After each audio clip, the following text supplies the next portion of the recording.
You're listening to WTMFI 67.42 FM Chicago.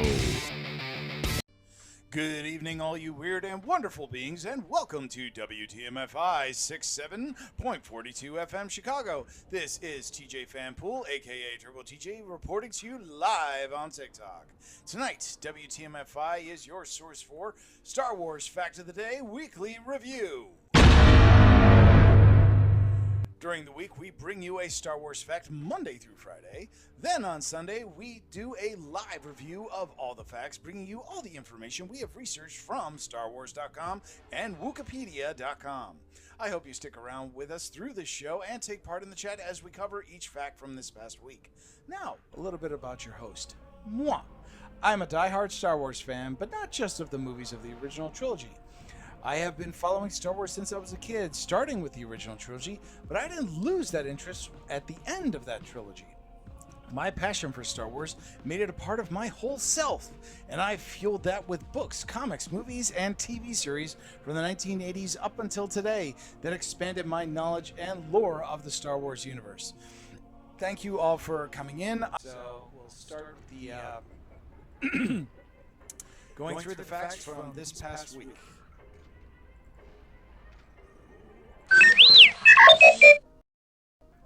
Star Wars Fact of the Day. Planet Alderaan was located in the core worlds and was a terrestrial planet regarded for its natural beauty, tranquility, and sophistication of arts and culture.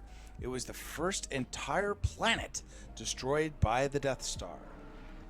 A peaceful world of lush valleys and snow-capped mountains and appeared as a blue-green orb enveloped in white web of clouds. Its surface had vast bodies of water. Alderaan was one of the Republic's oldest, most prestigious planets, known for its arts and culture and a tradition of helping other worlds.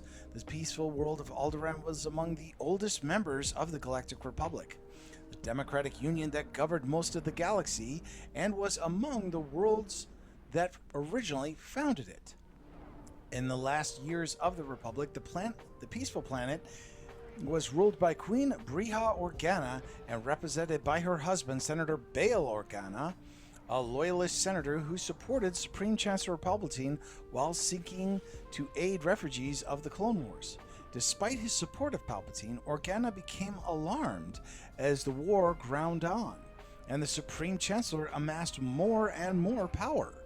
As the Clone Wars wound down, he met in secret with like-minded senators and prepared to resist Palpatine's rule if such a step was necessary. With the Clone Wars coming to an end, Chancellor Palpatine had abolished the Republic, establishing the Galactic Empire in its stead. However, a small number of systems rebelled against this new regime. Alderaan was one of the earliest supporters of the Alliance to restore the Republic. Though its officials prudently kept all ties to the Republic secret, despite such discretion, the Empire knew it had been a haven of rebel activity, making it a target of reprisal as soon as the Death Star was operational. To cow rebellious systems and demonstrate the Death Star's power, Grand Moff Tarkin turned the battle station's super laser on Alderaan, destroying the planet and killing its entire population and natural inhabitants. The people of Alderaan survived due to a large portion of their population that was off-world at the time of the destruction. Approximately 60,000 Alderaanians of the 2 billion inhabitants now carry on the legacy of survival as refugees without a home planet. So, Lady Deadpool, thank you so much for coming in and already starting with the likes on my show. I really appreciate it. Endo Cobra, thank you for joining as well. Thanks so much for coming in. I really wanted to cover Alderaan because it's one of the few planets that was fully destroyed. Now, I know that there is a lot of controversy about that because as of Rogue One, there was another world, Jakku, that was actually targeted, as well as Scarif that was targeted by the Death Star. Though the shots that were done on those particular planets didn't technically destroy the entire planet, whereas Alderaan was completely obliterated. Jakku actually was damaged, but the city itself was the primary target. The planet itself didn't completely obliterate, though Marvel Comics did cover that the planet was partially split and its core was exposed, though a lot of that is only in Marvel Comics. It hasn't actually made it into the main canon yet, though, as I've stated before, anything that's covered in Marvel Comics that does tend to and can be decanonized or canonized depending on where they decide to go with the live action movies or the TV series. So there is a chance that Jakku could still be a planet in and of itself, just a massive crater where the city of Jakku used to be.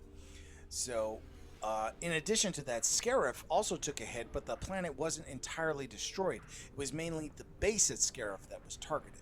Though, as we saw in Rogue One, only the spire itself was destroyed.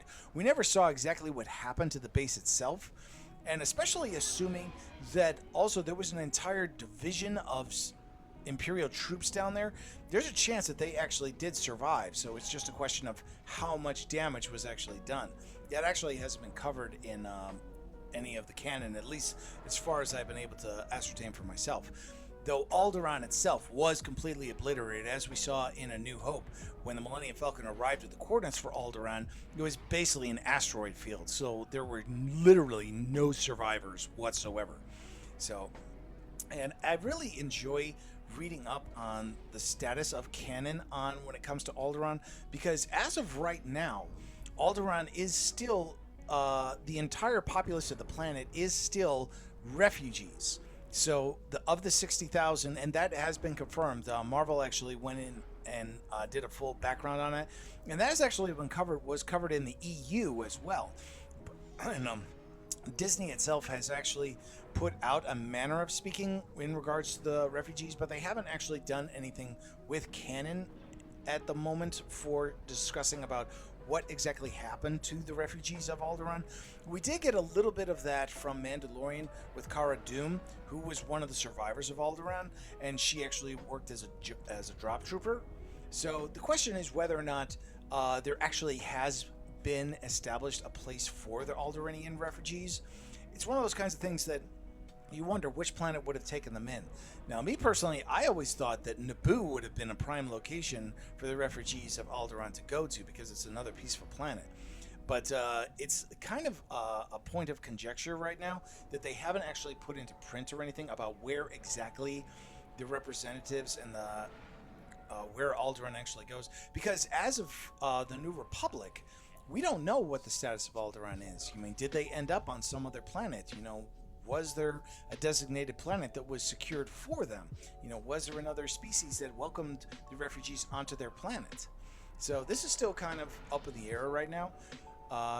And I haven't found exactly the answer. I am planning on doing a little bit more research into this. I'm hoping we're going to have a little bit more revealed in upcoming Star Wars adventures and stuff like that. I'm hoping it's actually going to be revealed on what that actually happened to them. So I'm hoping that'll come up at some point. It hasn't happened yet, but I'm hoping it will in the future, because I really think it's really cool information, and I keep hoping that we're going to get something about that. So, again, excuse me. Again, thanks so much for everybody that's come in so far. I really appreciate all the likes. If you want to give gifts, you're more than welcome to. I do have a goal up. If I do achieve my goal, I will be displaying part of my Star Wars collection. Meltix, welcome in. But again, it's not a requirement. No one has to give me gifts. It's just a really appreciated thing. So thanks for everybody that's come in so far and is following me. Thank you so much. I really appreciate it. We're going to move on to the next fact now.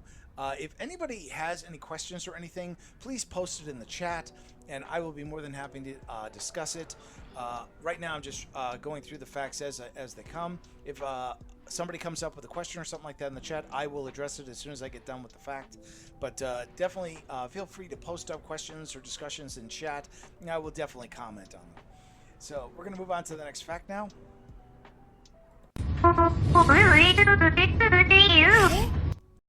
Star Wars fact of the day. Ithorians, commonly referred to as hammerheads, are a sentient species from the planet Ithor. Ithorians had two mouths on the opposite sides of their necks, giving them a deep, rumbling voice. Most Ithorians were peaceful and revered nature. living in the forests and jungles of their planet. They considered Ithor sacred and strictly prohibited hunting on the planet's surface. Though Ithorians tended to their forest gardens on Ithor, a majority of the planet's surface was covered with the Mother Jungle, a vast rainforest that the Ithorians considered sacred, forbidding anyone from setting foot within. The species' pacifism was so strong that they exiled violent individuals from their homeworld. The Ithorians who worshipped Mother Jungle long ago vowed to keep their homeworld of Ithor pristine. They moved their herds into giant floating cities in the skies of Ithor and eventually out into space. They had 2 stomachs. Their unique throat structure prevented them from speaking Galactic Basic Standard, although this was mitigated by a number of devices such as the translator collar, which allowed translation from Ithorese into Basic. The Ortegan species were a genetic offshoot of Ithorians and had a similar physiology, possessing only 1 mouth instead of 2. Multiple Ithorians could be found on the planet Tatooine. Momoa Nadon was Ithorian male who was exiled off his homeworld for revealing the agricultural secrets of his species to the Galactic Empire in order to protect the planet. He would later live on the planet Tatooine and could often be seen in Chelman's Spaceport Cantina in the city of Mos Eisley. Mok Shays was an Ithorian male who served as mayor of the city of Mos Espa on Tatooine during Boba Fett's takeover of Jabba's palace during the New Republic era. So one of the things I like to do is, with the facts, I like to do a coverage of not only planets but also the species that exist in the Star Wars universe, and the Ithorians are probably one of the most interesting types of aliens there are, because they literally are stand up like almost a variation of a hammerhead shark. And I think that's one of the really cool things about the original Star Wars movie was that rogues gallery that you got when you went into the Mos Eisley Cantina. You saw all these different types of aliens and stuff like that. And the majority of those aliens that we saw in that cantina have become part of mainstream Star Wars in one factor or another. Like, for example, Ithorians actually not only have been shown in animation but also live action. We actually saw there was an Ithorian Jedi in Attack of the Clones. And of course we have Mok Shays as pictured here, who is featured in Book of Boba Fett on Tatooine as a kind of as the mayor and partial mob boss on the planet of Tatooine. And there's actually been if any of you who saw the Genndy Tartakovsky animation of Star Wars Clone Wars, there was an Ithorian Jedi that was featured in that. And this is something that unfortunately is not part of canon, though if it becomes canon, that would be so cool, is that Ithorians are believed to have very strong lungs, and the Ithorian Jedi was actually able to use his strong lungs to do a massive force push that basically prevented anybody from getting close to his particular person. And he actually used this as a major defense against General Grievous when he attempted to kidnap the Chancellor. And if you ever get a chance to watch it, it's on Disney Plus right now. I highly recommend checking out Season 2, because that's where you see this Ithorian Jedi in action, and he's absolutely amazing. So I highly recommend checking it out. Hey, what's up, man? Thanks for joining in. So I'm just covering Ithorians as part of the Star Wars Facts of the Day. This is the one from Tuesday. And I really think the Ithorians are an interesting species, and the fact that there's this physiology with them. And then as I was doing my research, this whole thing about them being huge naturalists, and they actually have their planet is like protected because they believe it's so sacred, which I think is so cool. And it's really interesting that they get into that aspect. And there was a lot more information that was about them on Wikipedia.com, which I didn't want to include everything because I was afraid that some of it might be decanonized. Because there's some stuff that's available through StarWars.com that's really good and covers a lot of stuff, but there's a lot of stuff that isn't covered by StarWars.com, which is why I revert a lot to Wikipedia.com for a lot of my information and facts. The problem is eventually when StarWars.com does a update on their facts, they sometimes contradict Wikipedia.com. But until that contradiction takes place or something is decanonized, Wikipedia.com, majority of the material is factual or is based off of preconceived or pre-known information, which I really like that they offer the two aspects.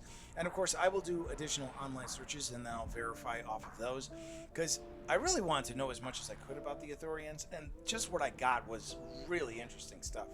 So I was glad I was able to cover that. And the interesting thing is there's a lot more species in Star Wars that I haven't covered yet. I've covered a lot, but there's a lot more that I haven't gotten to yet, so I'm hoping to do more. And I may go, and the other thing is that if something does change and I have a chance to go back, I will definitely go back and update the facts and change things around and stuff like that. So you can always look up my facts and information. I have a playlist loaded on TikTok, and I've shared it out a few times, so you could actually check out all the facts that are listed there. So you're more than welcome to check out all my facts, but I post them up every day. Each of the facts are located on my profile, so you're more than welcome to search through and check out the facts. And you could actually do a search of Star Wars facts just from the hashtags, and the majority of them will show up, so you could actually get all the information. Oh, thank you all so much for the gifts. I really appreciate it. Lady Deadpool, thank you so much. I really appreciate that, and thank you for the heart me. Unfortunately, I can't see what your name is. Unfortunately, I can't see exactly what that is. Let me actually see here. Oh, Shawiz. Okay, for some reason your name didn't come up. But thanks so much for the heart me. I really appreciate it. So we're going to move on to the next fact. If anybody has any questions about some of the stuff that I've covered, please post it up in the chat, and I will definitely chat about it or talk back on it. So feel free to post anything up, and I'll definitely get to it. So we're going to move on to the next fact now, because this one I had so much fun looking into.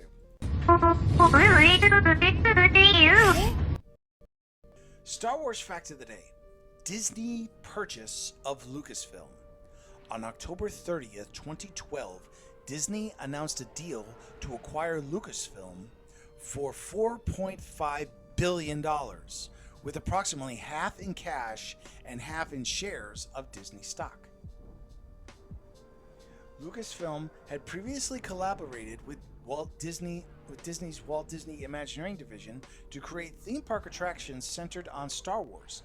In May 2011, after George Lucas met with Disney CEO Bob Iger during the reopening of the Star Tours ride, The Adventure Continues, Lucas told Iger that he was considering retirement and planned to sell Lucasfilm, as well as the Star Wars and additional franchises. Kathleen Kennedy, co-chairwoman of Lucasfilm, became president of Lucasfilm, reporting then Walt Disney Studios chairman Alan Horn. Additionally, she served as the brand manager for Star Wars, working directly with Disney global lines of business to build further integrate and maximize the value of the franchise. Kennedy served as a producer on new Star Wars feature films, which George Lucas originally announced as serving as a creative consultant. The company also announced the future release of Star Wars films, starting with Episode 7, The Force Awakens, in 2015.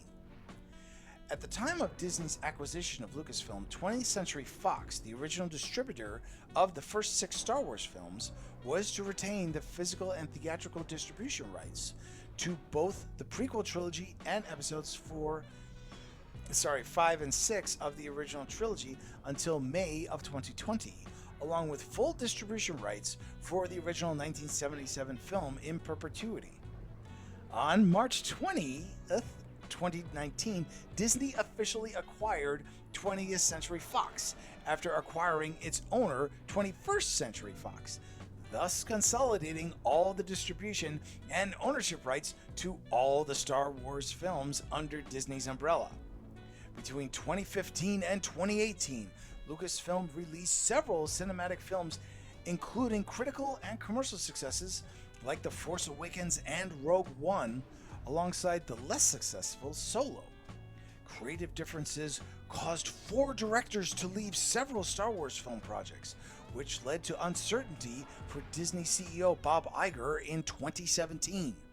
He confirmed a slowdown in the release of new Star Wars films, Lucasfilm moved to focus to developing content for Disney Plus by launching several programs, including the successful series The Mandalorian on Disney Plus. The success of Star Wars series then encouraged Disney to make a change in leadership surrounding Star Wars content. In November 2023, Dave Filoni revealed that he had been promoted to serve as the chief creative officer at the studio and would be directly involved in the planning of future Star Wars films and other media. On January 15th of 2026, Kathleen Kennedy announced she was stepping down as president of Lucasfilm. Filoni was appointed president of Lucasfilm along with co-president Lin-Manuel Brennan. Now, I am one of the first ones to say that I was not happy about the Disney merger with Lucasfilm and Disney purchasing Lucasfilm, because me personally, that meant that was the end of the expanded universe. And a lot of Star Wars fans have said that this was the moment when they started really getting angry at Star Wars. But me being the Star Wars fan that I am, I saw what was happening and I realized that there was nothing I could do about it, because I'm just a small little fan in Chicago. There's nothing I can do when it comes to the big corporations and stuff like that. And fans have been complaining about the merger of Disney and Lucasfilm for a long time. But you do have to realize that if this merger hadn't happened, a lot of the stuff that Star Wars has, we might not have gotten. Like, for example, biggest example was Rogue One. That was a phenomenal film and a really amazing storytelling device that allowed for an expansion into the Star Wars universe. Obi-Wan, welcome in. And I personally have been really happy with some of the things that have been done with Star Wars. Granted, the sequel trilogy was not the best. I didn't overly have a problem with a lot of the storyline elements that were used in that. A lot of it was stuff that was taken from the expanded universe, so it makes sense that a lot of that worked out in the way that it did.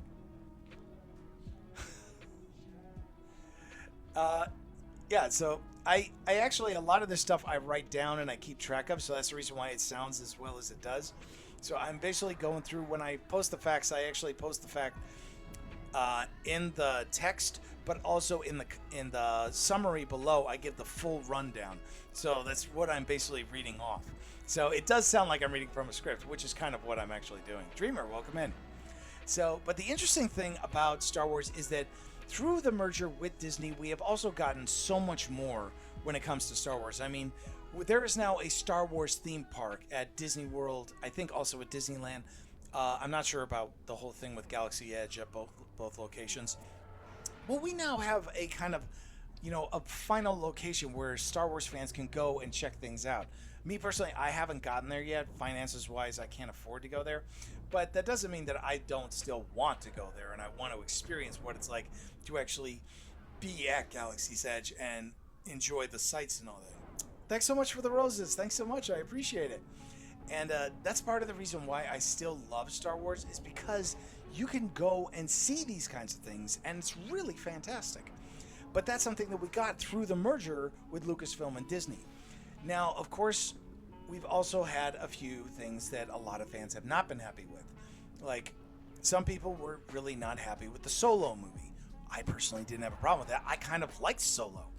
But there's a lot of people who didn't like Solo. There's also a lot of people that didn't like Acolyte. There's a lot of people who didn't like Skeleton Crew. And there's so many things that Disney Star Wars has put out that people haven't been happy with. But you gotta admit, there's a lot of stuff that has been really good. Like the final season of Star Wars Clone Wars was phenomenal. I mean, we got that last battle between Ahsoka and Maul, which is still one of my favorite lightsaber battles from that series. Not to mention, we got the wrap up of the story of Ahsoka, and that we find out that she actually did survive Order 66. And plus, we also got the Bad Batch series that came out of that. So, and we had that whole underlying story about the fate of the clones. And then, of course, you've got, the Mandalorian series, which was a huge success. And we're looking at another season coming out soon. Plus, we also got the Ahsoka series that came out. And that series is as most of you saw from D23, we are getting another season of Ahsoka, and it looks amazing! I am so excited for Ahsoka Season 2. And I've been talking about it for weeks. I've been talking about Ahsoka Season 2. And I was waiting for the announcement, and here we go. We finally got the trailer from it, and it looks amazing. I am so psyched for this. I cannot wait for it to come up. As I have no idea about anything with Star Wars, but it sounds really entertaining. That's fine, man.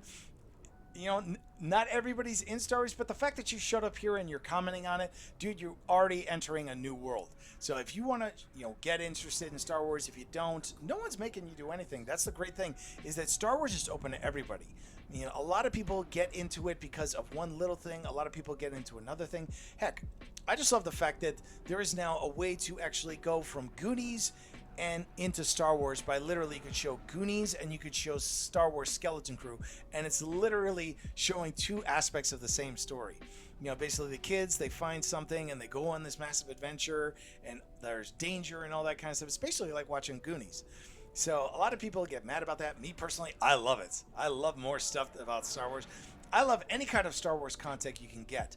I mean, from anime to live action to animation to puppets, I'm absolutely fine with it. And the fact that, there have been aspects where Disney and LucasFilm and the Muppets have coincided, and that there's so many elements from so many different things that have been brought in. I mean, there's so much to love about Star Wars, and Disney just makes it more preferable for more content to be made, and it expands out beyond that. And that's the reason why I'll always be a supporter of Star Wars. And even though I'm not overly happy with the merger between Lucasfilm and Disney, for all the negative aspects there are between the Disney acquisition of Lucasfilm, like so many people will say that the sequel trilogy and some of the other stuff like Acolyte they have problems with. Me personally, dude, I'm happy I've got Star Wars. I went 16 years without Star Wars in the theaters again, so I'm sorry, I'm happy that I got Star Wars back. So as much as I'm upset that, of course, I lost the expanded universe because Disney merged with Lucasfilm, granted, that's my biggest, thing that I have wrong with it, is that I lost my expanded universe. But I also gained a whole nother universe. So as much as people may hate Disney and for buying Lucasfilm, you can't say that it hasn't brought a few good things into this world. So, granted, some people are just toxic and they want things the way they want it. But me, I'm just personally glad that I've got more Star Wars. Oh, sorry, I needed to take a drink. So, yeah, exactly. We lost the expanded universe. Yeah. So, and the funny thing is that even though we lost the expanded universe, elements from the expanded universe are continuing to come into Star Wars. So we had the Night Sisters that, were a minor creation that happened in the expanded universe. Star Wars Clone Wars brought the Night Sisters into reality, which was something that originally started in the expanded universe. Until Clone Wars came out, the expanded universe was the only source for Night Sisters. Now, we literally have an entire storyline that's linked from multiple video games and movies that has to do with the Night Sisters that now exist in Star Wars, hard canon. Not to mention Grand Admiral Thrawn, who is a character from the expanded universe, and thanks to Dave Filoni, he is now a character in Star Wars and will be the main villain of the new Ahsoka Season 2. So, for all the negative aspects about that, we still got elements of the expanded universe coming into mainline Star Wars. So, for as much as I'm upset that we lost the expanded universe and those stories changed, it just means that there's now a multiverse of Star Wars, because there's the whole Legends thing. You basically could say Legends is a multiverse link to Star Wars, which I always like to think of the world between worlds is the way to get to the expanded universe. Now, I don't know if that's something that they're going to actually tie in. I'd like to think that they will, but I don't know. It's something that I'm hoping we'll get something on. But that's the great thing, is that Filoni has been great about listening to fans, giving the fans what they want. So I'm looking forward to what's going to be coming, thanks to Filoni being involved as the president of Star Wars and Lucasfilm, because honestly, the man was literally trained by George Lucas. So I feel really confident that Filoni is going to do a good job. Seen Spider. I have not seen Brand New Day yet. I'm actually planning on hitting the theater at some point to actually check it out, but I have not seen it yet. I'm hoping to check it out soon. But yeah, so that's my take on Disney and Star Wars. So there's more that I actually was thinking about going into with the Disney Star Wars thing, but I just covered the primary facts and stuff like that. Oh, thank you all for the likes, 10K. Thank you all so much. I really appreciate it. So yeah, so hopefully there will be more information that's going to come out. Oh, little thing. I just checked Disney Plus today, and the release date for Mandalorian and Grogu is finally popped up. So September 2nd, Star Wars Mandalorian and Grogu will be on Disney Plus for streaming. So if any of you have been waiting for it, they just posted it up, so you can definitely go and check it out. So it's available there, and definitely go and check it out. Obi-Wan is going crazy with the likes. Hey, Obi-Wan has always been one of my biggest supporters, and I appreciate him doing all the likes because it helps me out in the long run. So tapping on the screen, giving me likes, sharing out the live is also a great way to support me as well. Stephanie D, welcome in. Thanks so much for making it. I wasn't sure if you were going to make it in. Thanks so much for stopping by. So I was just getting through the third fact on Star Wars merger or Lucasfilm merger with Disney. So I just to refresh, I might not be able to get the rebroadcast posted up to my other account as quickly due to that I unfortunately am going out of town this week. I got a job working on an expo up in Wisconsin, so I won't be able to get this show posted up to my YouTube account as quickly as I normally do, but just be patient. I will definitely get it up there. Oh, good, you got back. Excellent. Yeah, I just posted up. For those of you who are interested, I was at the Star Wars. I was at the Chicago Air and Water Show today because it was unfortunately rained out yesterday, but I was able to get to it today. So I just posted up a recap of the air show on my account. If you want to check that out, please do. I'd love any of the events, any of the video and footage and stuff like that. I am going to post up a larger, longer version on my YouTube account, so definitely check that out. I should have that loaded up hopefully this coming week. Expo, you say? Yeah, it's basically, I work for an expo firm when it comes to events, technology events and stuff like that. So I set up projectors, lights and stuff like that, computer systems, and lighting and all that kind of stuff for like expos or conventions and stuff like that. So I'm actually going to work at a conference that's up in Wisconsin, so I'll be heading up there starting tomorrow, but I won't be back until Friday, and I won't be able to access the recordings and stuff that I'm making right now until I get back. So I'm going to try and do some minor edits, hopefully tonight before I go to sleep, but I got to get up early, so I got to drive all the way up there, and it's a 3-hour drive, so it'll take me a while to get up there. But thanks so much for commenting, and Steph D, thanks for coming in, and everybody, thanks for your support. I really appreciate it. Okay, let's move on to the next fact of the day.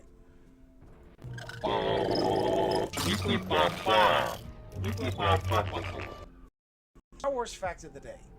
The Death Star was the Empire's ultimate weapon, a moon-sized space station with an ability to destroy an entire planet using a massive super laser powered by kyber crystals.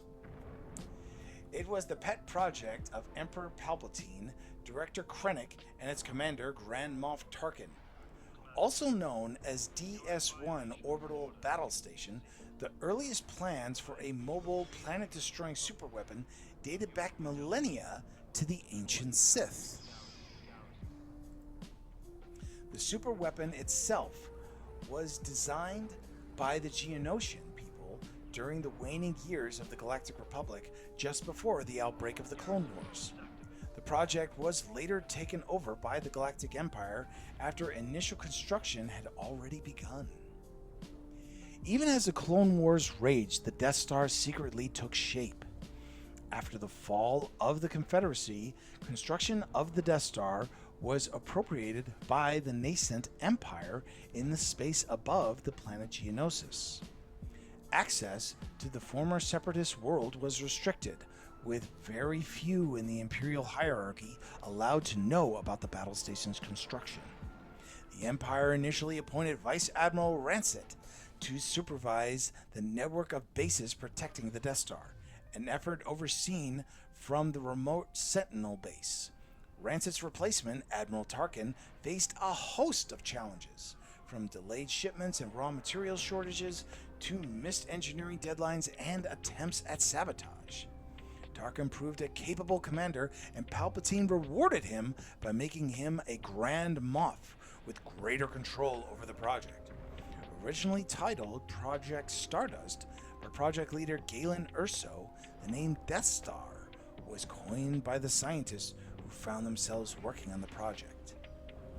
Construction of the battle station was devised with complete secrecy in mind. The Imperial Security Bureau, or ISB, was heavily involved in keeping this project secret, even from the highest-ranking members of the Empire itself. Construction on much of the station's parts was kept under scrutiny, and a multitude of planetary conquests and unlawful conscriptions were committed against the innocent population of the Empire. Political prisoners and citizens who committed minor offenses were sentenced to much harsher punishments and sent to secret construction prisons, with no chance of parole or contact with the outside. Entire planetary cultures were wiped out just for the rare planetary resources that existed on worlds. Rebellions broke out or were orchestrated by ISB agents to allow for Imperial armies to be deployed and subdue the population so the planets could be stripped of resources without resistance. Galen Erso, who had been forced to work on the Stardust project, plotted revenge against the Empire for the death of his wife Mira and the loss of his daughter Jin, whom he had sent into hiding. Deep within the reactor of the station, Erso had created a failsafe that would destroy the station. A rebel network known as Axis Network on the capital of Coruscant, led by Luthen Rael, a former Imperial operative, discovered the existence of the Death Star and the plans for the station. It was eventually discovered through Jyn Erso and Cassian Andor that the plans were kept under high security at the facility at Scarif. The Rebel Alliance mounted an offensive to steal the plans and cripple the facility. The raid on Scarif was successful, and the plans were stolen. They were hidden in an astromech droid named R2-D2 by Princess Leia Organa of Alderaan. Eventually, the plans made it to the rebel base on Yavin 4, where the rebellion was able to discover the trap that Galen Erso had laid. The Empire, overconfident that the space station was indestructible and unstoppable, prepared to destroy the rebel base without the support of the Imperial fleet or the use of the Death Star's full complement of starfighter squadrons. The Rebel Alliance launched squadrons of 30 starfighters and 1 Corellian light freighter. They were successfully able to destroy the station. Sorry I saw some of the comments here. Hang on one second. Going to bed. Okay, have a good night, man. Thanks so much for stopping in and giving me all the likes. I really appreciate it. What about stars? But I don't know about any of the Death Star. It's great. Oh, thanks so much for the reading. Yeah, I've a lot of this stuff is practice because I was a radio DJ for the longest time, so I actually learned how to actually read stories and stuff like that for this. So that's the reason why I read it the way I do. But this was a lot of fun to actually research because there was so much more about the Death Star that a lot of people don't know about, and I really thought this stuff was really cool. And one of the big things about the Death Star is that there's actually this huge controversy about the Death Star because there's two sides of the argument for the Death Star, in that its destruction killed thousands of people who were actually working on the Death Star. But the counter argument is that the Death Star destroyed not only Jakku, but also Scarif and Alderaan. Now, granted, Jakku and Scarif were smaller, but they still killed pretty much everybody at those locations, as far as we know. But Alderaan itself was completely wiped out, and there were 2 billion people that were killed on that. Whereas The Death Star itself, there were only a few 100,000. Now, to be completely fair, it's death on both sides. There's no good side or bad side to this, and there's no fate aspect of looking at the negative and positive of all these planets being destroyed, or the fact that the Empire did all this. There's so much more that's against the Death Star's creation. Because if for any of you who have watched the series Andor, you see that there is so much more going on with the construction of the Death Star in and of itself. Like, the entire series of Andor covers the whole thing about what's going into the Death Star's construction. So first of all, we saw Cassian getting taken to prison for a minor infraction on a world where he was vacationing. And that was the real interesting thing, is that he basically committed a minor offense, yet he was sent to prison, and he became part of a prison work crew that was literally building parts of the Death Star itself. Then we look at what Luthen Rael was doing in getting information passed on to the Rebellion, and the Rebellion using agents to find out as much as they can about what was going on with the events of the Empire. Now, Season 2 of Andor really showed what was going on behind the scenes, because you had seen this in a few of the other things. For Solo, for example, prime example of a planet being invaded, but they didn't know exactly why the planet was being invaded. You find out later that in Solo, this was one of those events where materials from the planet where the Empire was invading were actually being used for the Death Star. Same thing in Andor. You actually found out that the Gorman massacre, the whole thing with Gorman, was for materials for the Death Star.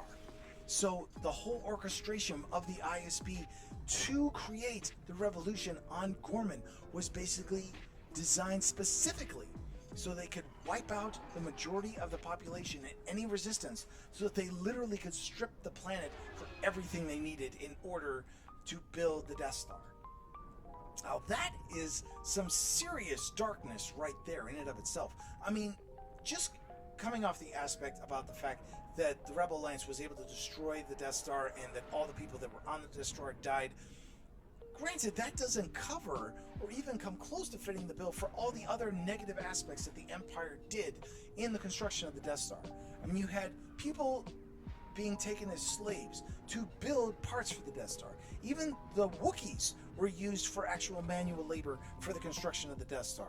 Same thing for the Gorman massacre and the destruction of Alderaan. I mean, there's so much darkness that was organized with the Death Star in and of itself. But the biggest thing about the Death Star in itself is that it should not have been destroyed.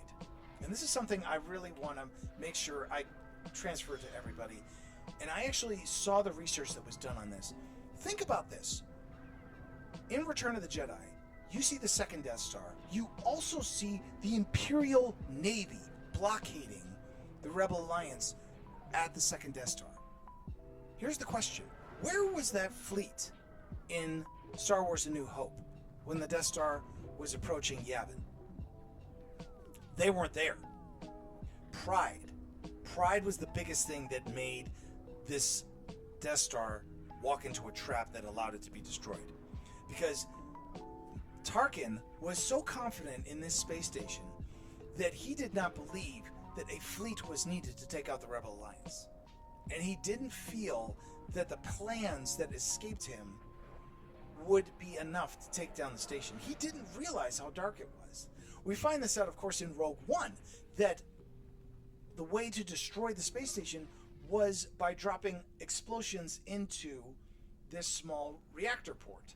Now, granted, the reactor port, that was a hard thing for anybody to hit. And the overconfidence of the Empire was justified because they believed that no matter what the plans revealed, that they weren't going to lose this space station.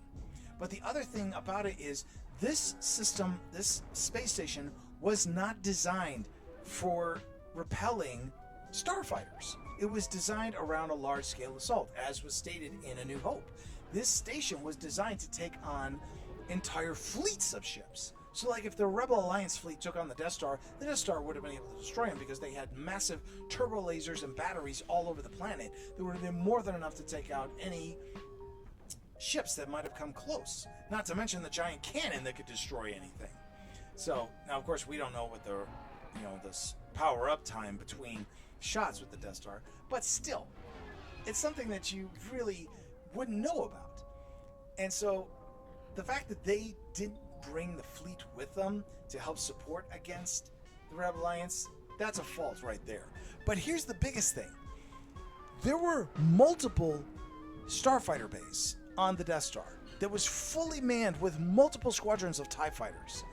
Yet, with the 30 ships that were launched, there were only about 10 or 12 TIE fighters launched to engage them. So, they didn't even launch the entire complement of the Death Star's TIE fighter squadrons to take out the Rebel Alliance. Even if they did, 30 ships, and if you only see from the movie, the majority of them were shot down. Like, there were only 2 X-Wings and 1 Y-Wing left from that entire fighter wing of 30 fighters. So that means that the majority of the TIE fighters were not launched, or if they were launched, there were only 3 left that stayed out in space, and it was Darth Vader and his 2 supporting fighters that stayed with him to defend the trench. And I keep thinking to myself, and I've actually went up and looked up the research on this, why didn't they just launch the entire wing of starfighters right from the get-go? They could have launched the majority of the bomber wing and wiped out the Rebel Alliance on Yavin. They didn't need the giant laser cannon. Granted, they could have easily destroyed the planet. They could have launched their entire wing of starfighters, and they could have wiped out the Rebel Alliance just like that. But they chose not to. They wanted to make the statement of destroying the planet with the Death Star. They wanted to make a point. But that pride was exactly why the Death Star was destroyed, because they decided to let that kind of thing be what designed to get them put in that situation. And I'm still flabbergasted by that. It's like, dude, seriously? You didn't think that maybe this was a bad idea?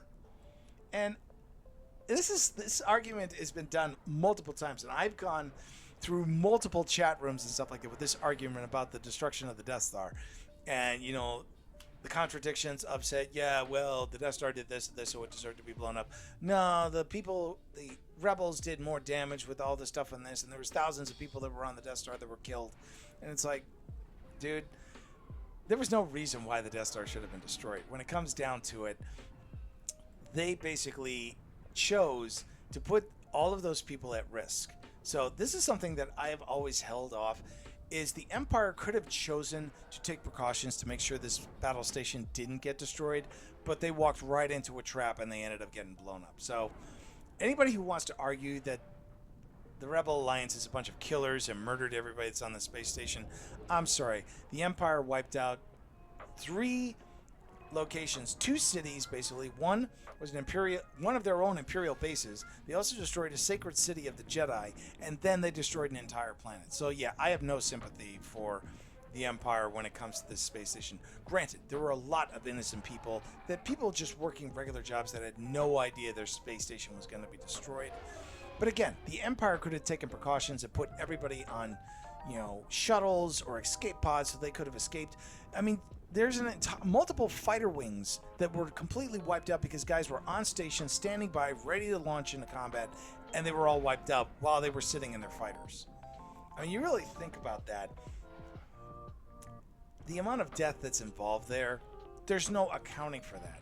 I mean, you could say that the guys who were on the planet were responsible for were responsible for that happening. But here's an interesting thing, and I want this one to be the final part of what I talk about with the Death Star, is that when you watch A New Hope, Star Wars A New Hope, and you see the first time the Death Star destroys Alderaan, there is no hesitation. It fires, the planet's destroyed. But at the end of the movie, when the Death Star's ready to fire, and it basically is in range, and they say in range, you hear something that should not have been said. Stand by. So the gunner who is ready to fire basically says, stand by. And he says it twice. And then the space station is blown up.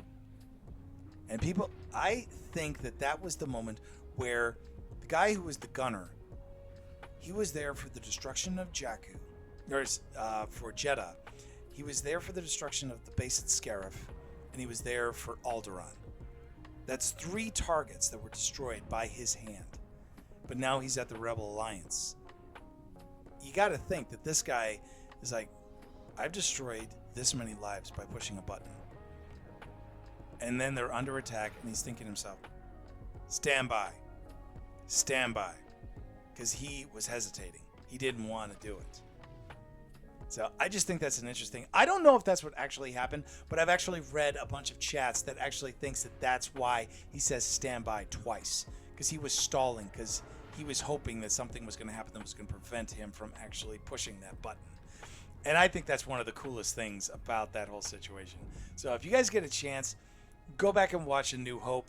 And if you don't even, you can go on Disney Plus and just jump forward to these 2 things and check them out. But really think about the aspect of the construction of the Death Star from Solo and Andor, and then look at the destruction of the locations in both Rogue One and A New Hope, and really get a full understanding of what was involved for not only the construction of the Death Star, but also the lives that were altered by that, not only the construction, but also the destruction that happened because of it. So I know, exactly. I would be interested in his story as well. Who knows? Maybe they'll do something in Star Wars Visions or something like that. But I think that would be a cool story to tell. So, okay, I kind of rattled on about this one, so let's move on to the last fact of the day. Star Wars fact of the day. Speeder bikes are open-air repulsor lift vehicles that emphasize speed and maneuverability over stability. Speeder bikes are common sights throughout the galaxy. Excuse me. Also known as jump speeders, with manufacturers turning out both civilian and military models. One of the best known speeder bikes is the RTAC Z4-Z, which saw service during the Clone Wars and remained a mainstay of Imperial forces during the Galactic Civil War. All speeder bikes are capable of high-speed travel and require skill and fast reflexes. The Z4-7 speeder bike was one of the longest produced speeder bike models built by the RTAC Repulsor Company.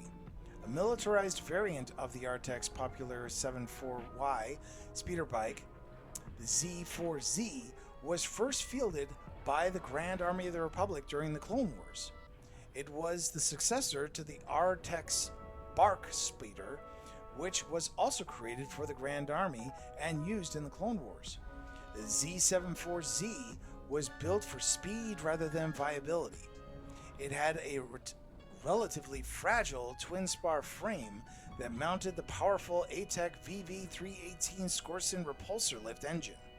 A pair of twin ion turbines supplied thrust, and a remarkably intelligent fly-by-wire system controlled the forward-mounted steering vanes. A mid-mounted maneuver control unit kept the bike upright and level. The pilot sat in the rear of the speeder over the repulsor lift engine.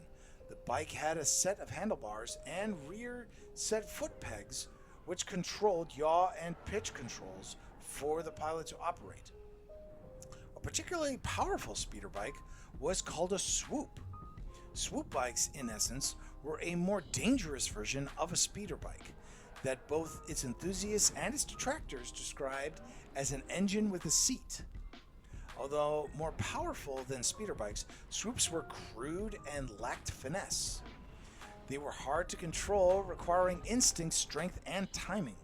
Swoop races were popular on many planets across the galaxy and were loved for their excitement and outlaw image. Multiple corporations created civilian models of speeder bikes and swoop bikes, which allowed for a great many customizations and alternative forms for riders to design and upgrade for racing or personal use. Many variations were used by bike pirate gangs on planets where restrictions were not enforced by local marshals.